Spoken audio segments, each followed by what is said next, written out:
Assalamualaikum warahmatullahi wabarakatuh. Waalaikumsalam warahmatullahi wabarakatuh. Mari kita mulai. Bismillahirrahmanirrahim.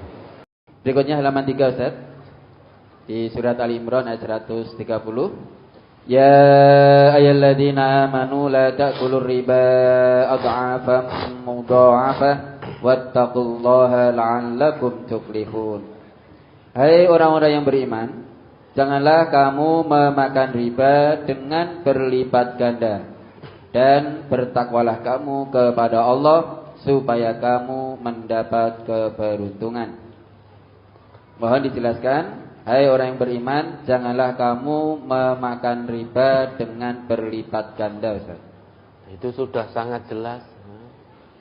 Riba itu tambahan. Apakah lantas ayat ini kemudian kita gunakan sebagai dalih? Saya ribanya hanya sedikit, hanya kecil, bunganya hanya 0,000 sekian persen, tidak berlipat ganda. Tidak bisa ayat ini kita jadikan sebagai dalih itu. Yang namanya riba, sedikit atau banyak, kecil atau besar, kalau memang itu ada tambahan, itu namanya riba. Sedangkan Nabi kita ngendika, riba jahiliyah semuanya sudah dihapus, sehingga tidak ada lagi riba.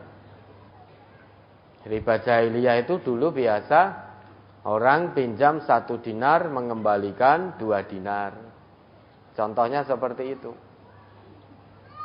Pinjam 2 dinar dengan perjanjian kembali 3 atau 4 dinar. Sehingga dalam utang piutang ada kelipatan pengembalian. Saya pinjami uang sekian, nanti diambil dalam jangka waktu sekian tahun, terus kemudian ada tambahan. Itu namanya riba. Bunganya kecil atau besar tetap riba. Berlipat-lipat ganda atau hanya sedikit berlipat ganda, itu tetap riba. Sehingga ayat ini bukan sedang menjelaskan bahwa riba yang bunganya kecil itu diperbolehkan, bukan. Karena dulu memang biasa orang transaksi riba itu, karena riba itu merupakan satu keuntungan, dia transaksi riba dengan berlipat ganda. Semakin besar bunganya, maka keuntungannya semakin berlipat. Namun kemudian semua riba jahiliyah telah dihapus. Baik kecil bunganya maupun besar bunganya, maka sudah dihapus. Bukan berarti lantas bunganya kecil jadi halal, bukan. Tetap haram, mau bunganya kecil, mau bunganya sedang, mau bunganya besar, yang namanya riba tetap riba. Dan pelaku-pelaku transaksi ribawi, baik dengan bunga kecil, sedang, besar, tetap hidup dalam laknat Rasulullah. Ya, ada lagi. Halaman 5 masuk ke halaman 6. An Abi Hurairah qala Rasulullah sallallahu alaihi wasallam ar-riba sab'una huban aisaruha an yankihar rajulu ummahu. Dari Abu Hurairah ia berkata, Rasulullah sallallahu alaihi wasallam bersabda, riba itu mempunyai 70 tingkatan. Yang paling ringan adalah seperti seseorang yang berzina dengan ibunya. Hadis riwayat Ibnu Majah. Mohon penjelasannya, Ustaz. Hadis itu dhaif, ya. Secara sanad dhaif, tetapi secara makna hadis itu menjelaskan betapa besar bahaya riba. Bahkan sampai dikatakan di situ, riba itu punya 70 pintu. 70 cara yang paling ringan, ayangkihar rajulu ummahu. Seseorang menzinai ibu kandungnya. Ini menjelaskan secara makna betapa besar bahaya riba. Hadisnya dhaif memang. Secara sanad dhaif. Tapi secara makna menjelaskan tentang bahaya besar riba. Kita tahu yang namanya zina itu sangat dilaknat oleh Allah. Apalagi sampai menzinai ibu kandungnya. Itu sangat-sangat terlaknat. Keji sekali itu. Sama riba juga begitu. Bahaya besar dibalik perbuatan atau dibalik transaksi ribawi.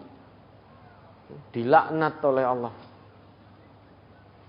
Bahkan tadi sudah dijelaskan, Allah sendiri yang ngendika, Allah yang berfirman, Allah yang menjanjikan. Sing tetap ngeyel setelah datang peringatan dari Quran, dari sunnah Nabi tentang haramnya riba, masih ngeyel, melipir-melipir, masih melipir-melipir biar tetap dapat uangnya, dapat keuntungannya, tidak peduli melanggar riba. Dijanjikan oleh Allah, faulaika ashabun nar hum fiha khalidun. Mereka itu penghuni neraka, kekal di dalamnya selama-lamanya. Ini yang mengatakan Allah. Kalau Allah sendiri yang sudah mengatakan, maka siapa yang bisa menolak? Karena Allah itu pasti, janji Allah itu pasti nyata. Panjenengan kalau tidak percaya, silahkan di sisa ajal ini teruslah terlibat dalam transaksi riba. Baik pemakan riba, atau yang memberi riba, atau yang menjadi saksi transaksi riba, atau sebagai pencatat transaksi riba. Kalau tidak percaya dengan apa yang Allah janjikan ini, silahkan al-amru mufawwad ilaikum. Pilihan ada di tangan panjenengan setelah datang, setelah tahu haramnya riba dari Quran, dari hadis. Hanya gara-gara ingin mendapatkan keuntungan dunia yang menipu ini, terus terlibat dalam praktek ribawi, niscaya dia akan menemukan bukti nyata dari apa yang telah Allah janjikan. Ini ketentuan Allah, ketentuan Rasul, aturan agama.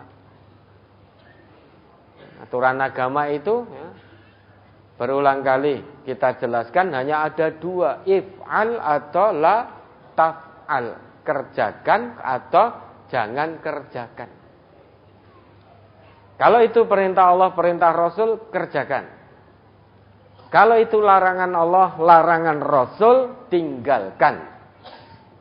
Sekalipun kita hanya makan dari akar pepohonan. Jangan sampai gadaikan akidah hanya gara-gara untuk mendapatkan keuntungan duniawi. Pegang erat akidah ini, Quran Sunnah ini dengan gigi geraham kita. Jangan sampai terlepas. Meskipun kita hanya memakan akar dari pepohonan. Jangan tinggalkan Quran Sunnah ini. Karena hanya ini yang akan menyelamatkan kita di dunia dan lebih-lebih nanti di hadapan Allah. Hadis ini dhaif sanadnya, namun maknanya menjelaskan betapa besar bahaya riba. Zina itu keji. Begitu pula riba, perbuatan terlaknat.